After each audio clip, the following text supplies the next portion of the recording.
Good morning, good afternoon, good evening, whoever it is.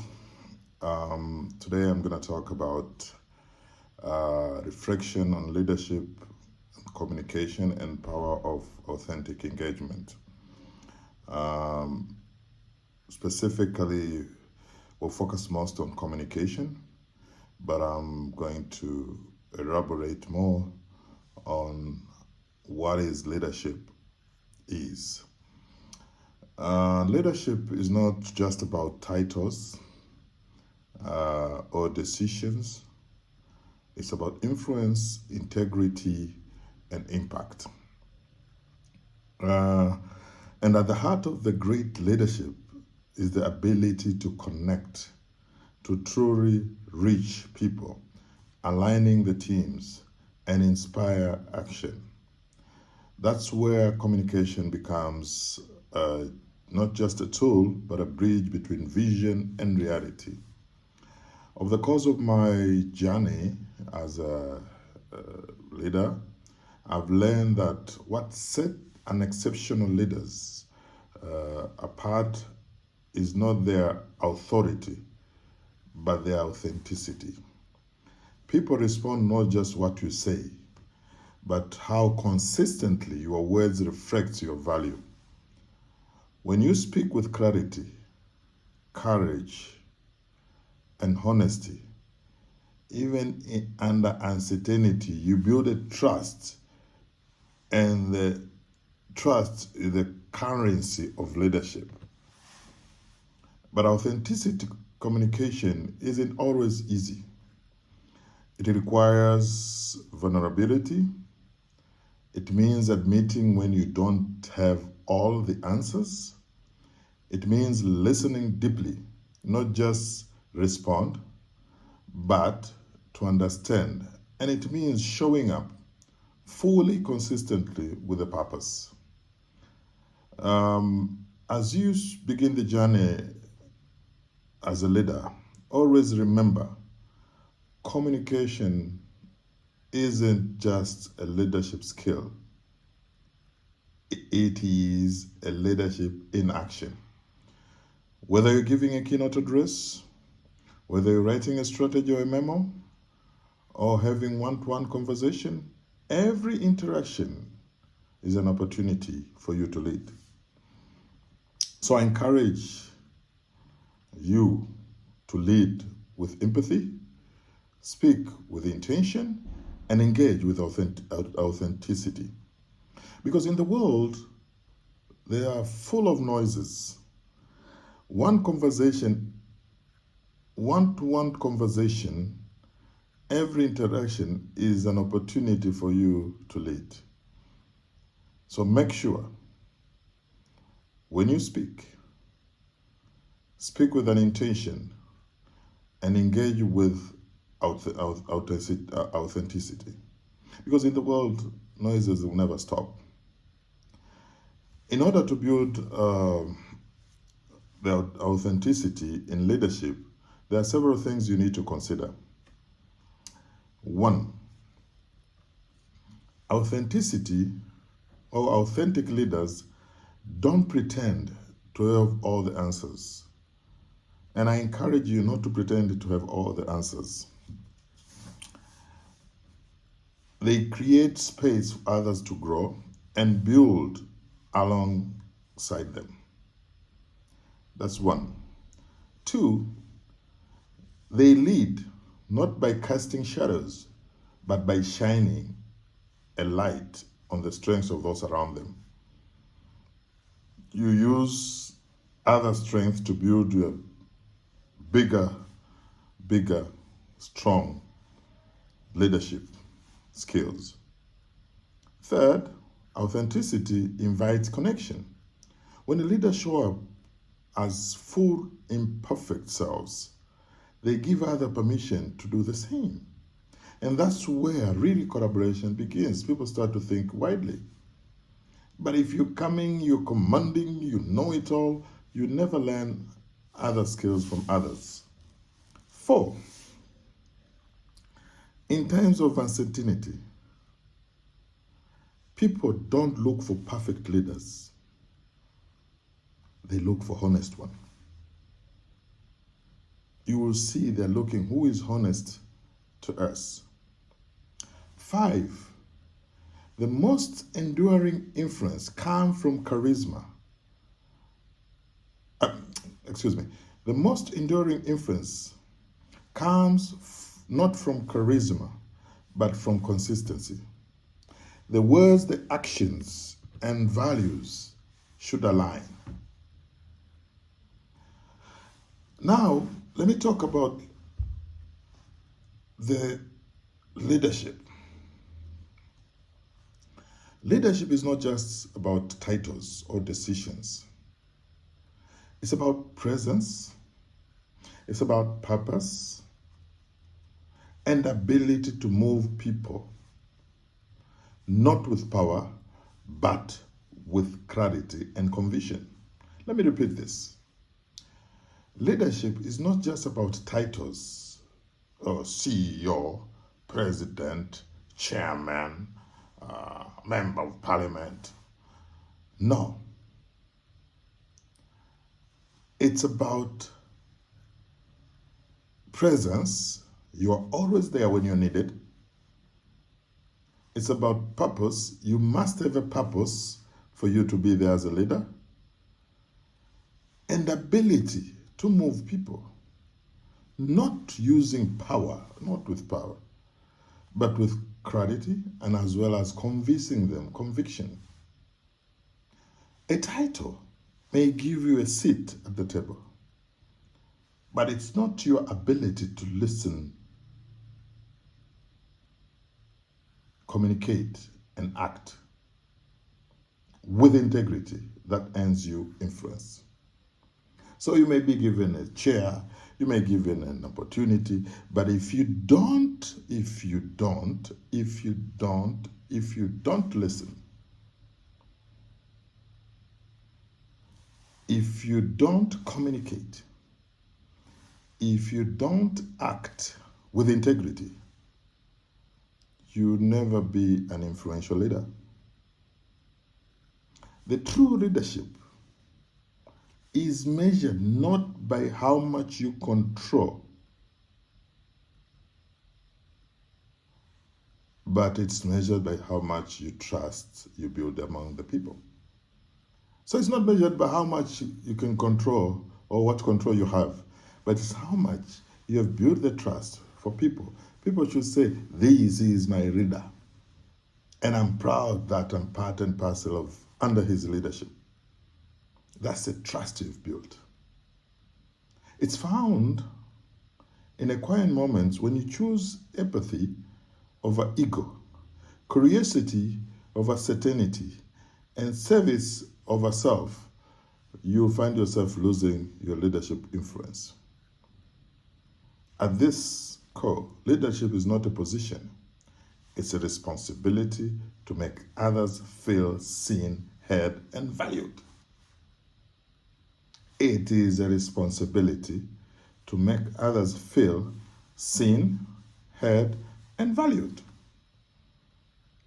Now let's move to communication. Communication isn't just a leadership skill. It's a leadership in action. And this is very clear.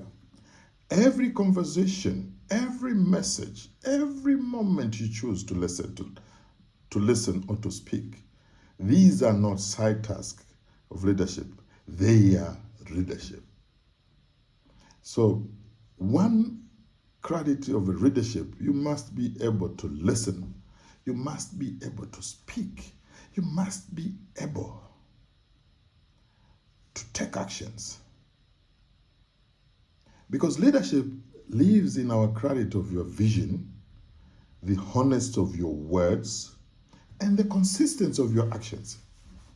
If your actions are not consistent, people look at you as a weird person. So it's how you align the team, calm uncertainty, spark motivation, and build trust. And it's not what you say, it's how you make people feel heard, respected, and understood. That's leadership. You can delegate You can't delegate. You can't delegate communication. You live it. Do not ever delegate communication. And when done with purpose, the authenticity, it becomes the most powerful force of change. You can use it. Now, there are, in leadership, whether you start today or you were before, there are some cycles. There are some kingdoms. There are some powerhouses. So these are built, are managed, are supervised, are controlled. And there's a clique of people who are there. So breaking leadership cycles, especially ones that are closed excruciatingly or resistance to change, requires a mix of strategy, courage, and intention. You cannot just enter into a cycle. Oh, I want to be a member of so-and-so, and you think it's easy. Oh, I want to be a member of parliament. Oh, I want to be a member of central committee. I want to be a member of whatever you feel like being a member of. It's not easy. It's a cycle which has been built there. First of all, that cycle, they need to know that, should we trust this person to be part of us? If they don't trust you, they'll make sure they don't make you don't even reach an inch. So this is leadership. And I'm speaking to this because we are going to elections in most of the countries. So this is key.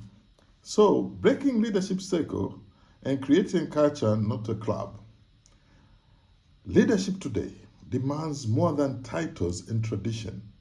It demands courage, the courage to challenge the system that are no longer serve and break the leadership cycles that have become too narrow, too familiar, and too exclusive. Let us be honest. Too often, leadership becomes a closed loop. Same voices are heard, same patterns are repeated, same kinds of people sit around the table. These cycles, while comfortable, are limiting. They limit innovation, they limit inclusion, and most importantly, impact. So how do we break the cycle? This is most important to most of us. First, we must name the cycle.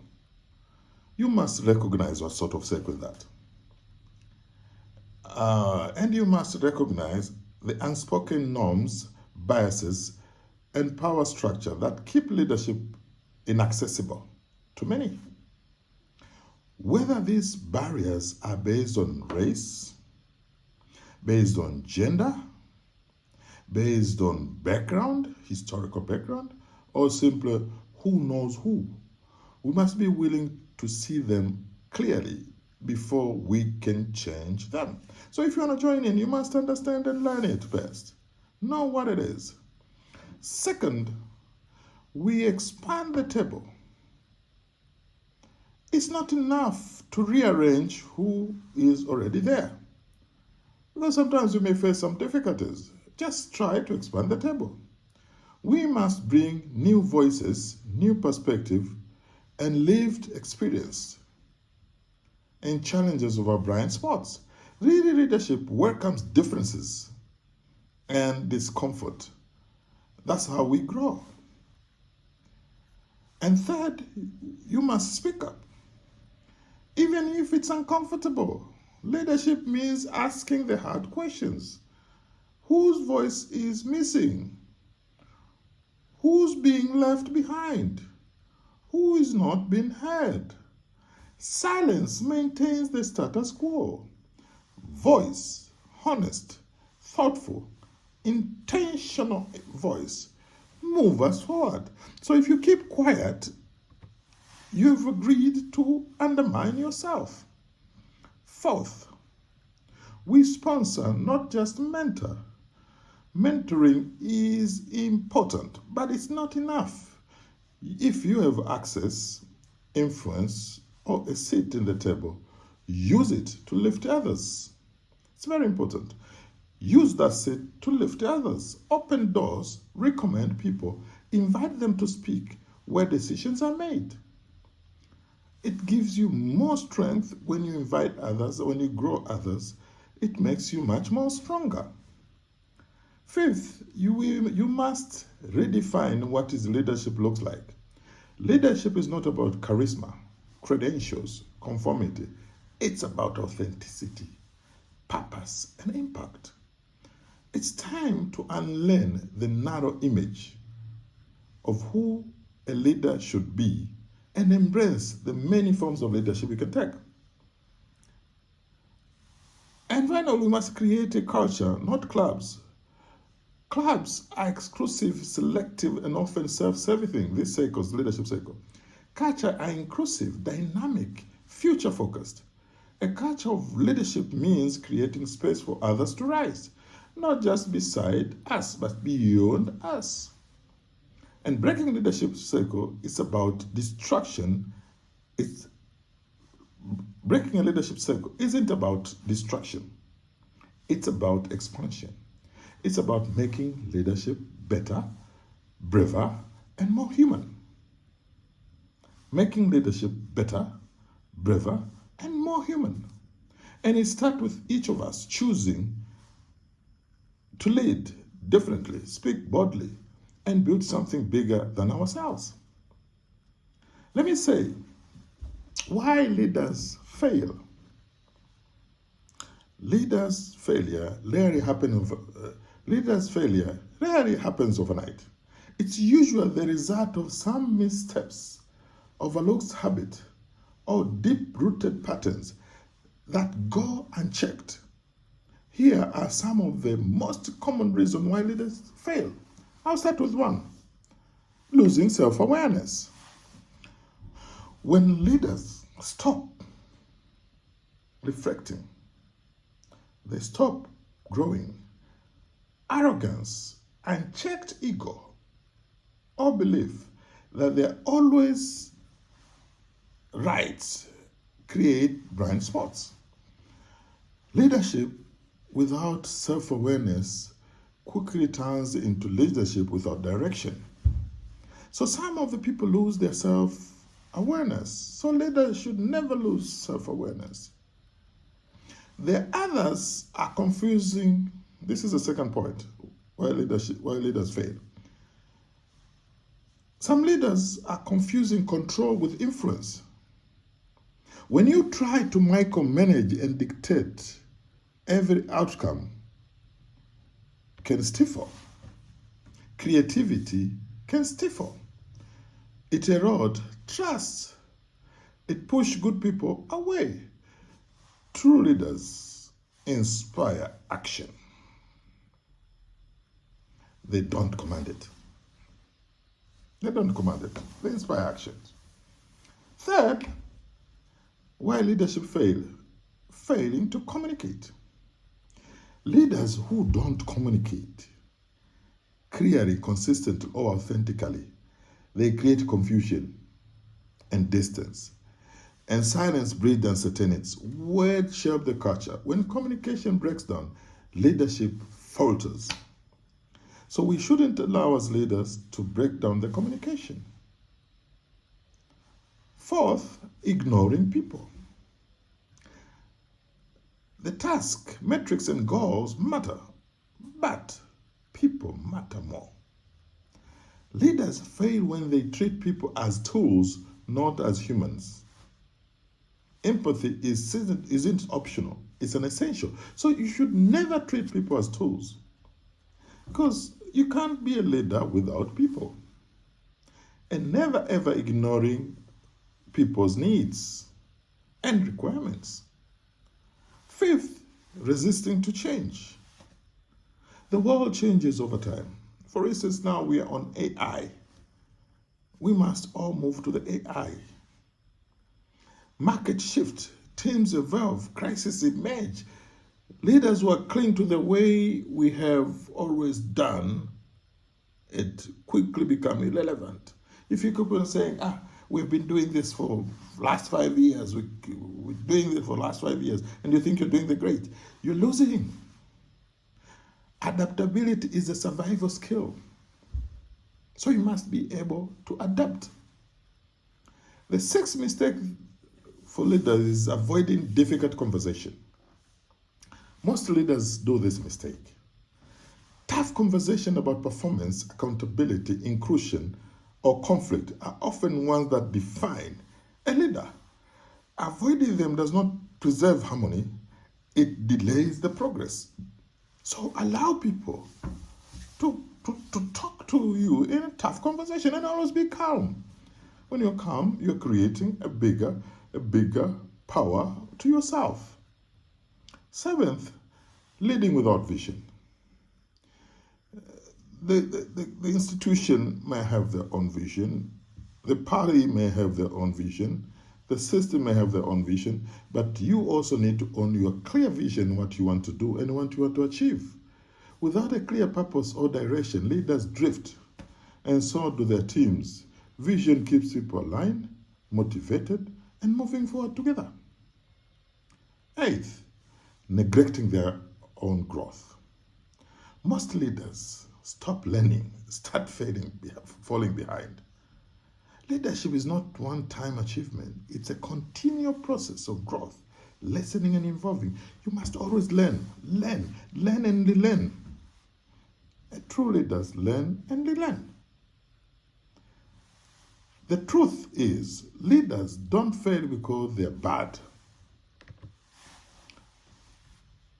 They fail because they forget to lead themselves.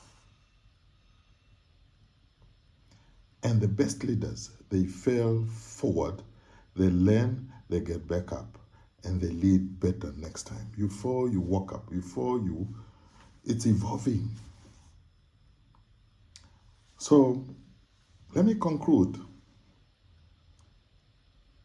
by these few points. Great leadership. Communication isn't about talking more. It's about connecting deeply, listening actively, and speaking with purpose. Here are some refined framework of the best way to communicate as a leader. Let me finish by giving these few points of how you can communicate. First, you must communicate with clarity. Be clear, not clever. Ambiguity creates confusion and drains momentum. Say what you mean what you say, and avoid jargons that hide the meaning. Instead, reveal it. This is very important. Reveal. Avoid jargons. And the best tip for this, before speaking or writing, ask, what do I want people to know, feel, or do? It's a very important question to ask yourself. What do I want people to know, feel, or do? The second point to be a great communicator or a great leader, lead with listening. The best communicators are often the best listeners. When people feel heard, they feel valued and build trust. Listening also gives leaders the insight they need to respond with empathy and intelligence.